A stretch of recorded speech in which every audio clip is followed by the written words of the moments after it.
अमरकोशः नामलिङ्गानुशासनं प्रथमं पादं शब्दवर्गः ब्रह्मा ब्राह्मी तु भारती भाषा गीर्वाणी सरस्वती व्याहार उक्तिर्लविदं भाषितं वचनं वचः अवभ्रं स्वशब्दस्यात् शास्त्रे शब्दस्तु वाचकः तिंसुबन्धयो वाक्यं क्रियावाकारकामिता श्रुतिस्त्री वेदाम्नाय श्रीधर्मसुदधिः श्रियानुक्षामयुषीति वेदाश्रय स्त्री शिक्षेत्यादि श्रुते रक्तमोङ्कार प्रणवो समौ इतिहासस्पुरावृत्तमुदाताद्या स्वरस्वराः आन्वीक्षिकीदण्डनीतिस्तर्कविद्यार्थशास्त्रयोः आख्यायिकोपलब्धार्थ पुराणं पञ्चलक्षणं प्रबन्धकल्पना कथा प्रवाहिका प्रहेलिका धर्मसंहिता समाहतिस्तु संग्रहः परस्यादु समासार्थः किं वदन्ति जनश्रुतिः वार्ता प्रवृत्तिर्वृत्तान्त उदन्तस्य तथा हयः आख्यावे अभिधानं च नामधेयं च नाम च भूतिकालकारणाकारणं सम्भूतिर्भुभिष्कृता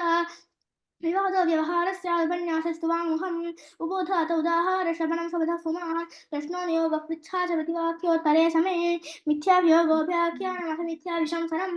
अभिशापप्रणादस्य शब्दस्य धनुरावजः यशकीर्ति समज्ञान् स्तवस्तोत्रं सुधिनिधिः आम्रेडितं दृश्ययुक्तमुच्छेत्कुस्थं तु घोषणा काकुस्त्रियामिकारो यः शोकभीत्यादिभिध्वनेः अवर्णाक्षेपनिर्वादपरिवादापवादवत् उपक्रोशो जुगुप्सा च कुत्सा निन्दा च गर्हणे पारुष्यमदिवादस्याभक्षान्तपगारगीः यस्य निन्दोपालं हस्तत्र स्यात् परिभाषणं तत्तत्त्वाक्षारणा यस्याकर्षो मैथुनं प्रति चाथाभाषणमालापप्रलापो नार्थकं वचः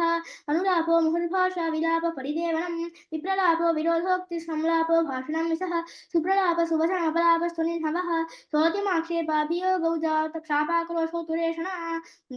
स्त्रीचः प्रेम्णा मिथ्या विकथनम् सन्देशवाग्वाचिकं स्याद् वाग्भेदासुतिषूत्तरे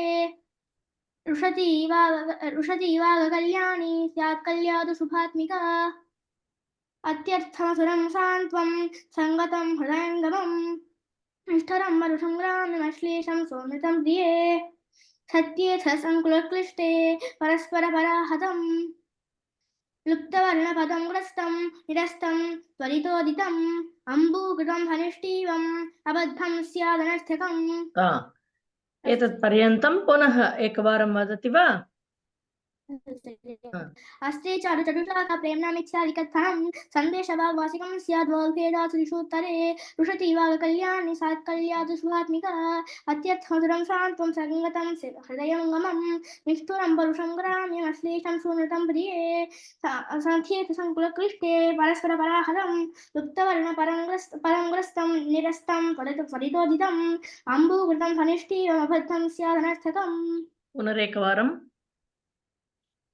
अस्त्रि चतुश्राका प्रेम्णा मिथ्याविकथनं सन्देशवाग्वाचिकं स्याद् वाग्भेदासुतिषूत्तरे रुषति वागकल्याणी स्यात् कल्याति शुभात्मिका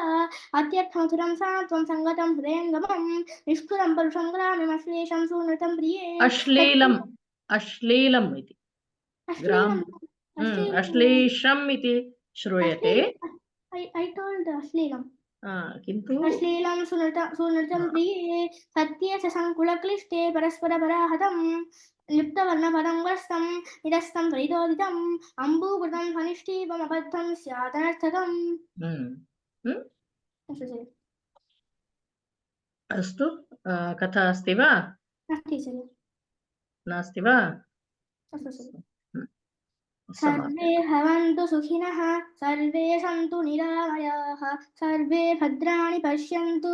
मा कश्चित् दुःखभाग् भवेत् ॐ शान्ति शान्ति शान्तिः।